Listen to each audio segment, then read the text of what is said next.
बिस्मिल्लाहिर्रहमानिर्रहीम। अस्सलाम वालेकुम। ग़ुलाम अब्बास हैंड राइटिंग ट्रेनर। आज आपको मैं ख़ुलासा नवीसी लिखने का एक तरीका बता रहा हूँ। आपने गौर से सुनना है। देखिए, ख़ुलासा नवीसी की मिड में दरमियान में आपने हेडिंग देनी है और यहाँ पे आपने मार्कर की हेडिंग देनी है। नज़म का उन्वान, आगे रब्त का साइन होना चाहिए और नात साइड पे। अब देखिए, शायर का नाम है, आगे रब्त का साइन, इसका आधा आधा नंबर है अमीर मेनई, इसके बराबर में आपने ये लिखना है। ये देखें, ये इसके बराबर में और ये इसके बराबर में। हाशिया आपने लगा लेने हैं। देखें, खूबसूरत अंदाज में हाशिए लगे हुए हैं।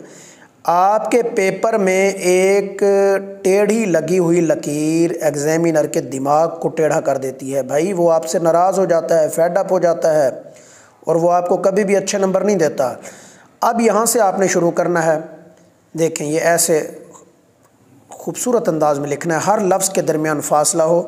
अगर कहीं कटिंग हो जाए तो आपने क्या करना है मेरे भाई, अगर कटिंग हो जाए तो आपने सिंपल ऐसे काट देना है लफ्ज़ को। मिसाल के तौर पे देखें, अगर लफ्ज़ आपका लिखा हुआ है, ये देखें, ये लफ्ज़ अगर गलत है तो आपने सिंपल क्या करना है, इसके ऊपर ये ऐसे, बस ज़्यादा इसके साथ कुछ भी नहीं करना। अगर कटिंग हो जाए, पेपर में कटिंग भी हो जाती है, अगर कटिंग हो जाए सिंपल एक लाइन लगा देनी है और इसके साथ कोई किसी किस्म की आपने यहाँ पे बार बार पेन को नहीं रगड़ना आपने और इंक नहीं छोड़नी।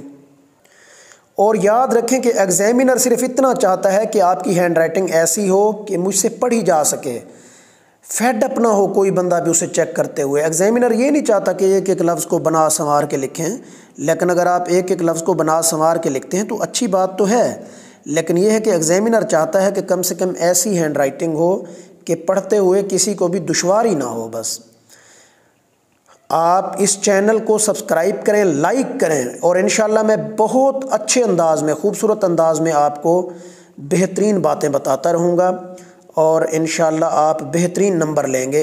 इस अंदाज में आपके हाशिए लगे होने चाहिए, मार्कर का ऐसा स्टाइल हो। उम्मीद है आपको ये वीडियो पसंद आई होगी। Thank you. अल्लाह हाफ़िज़। सलामत रहें, शाद रहें।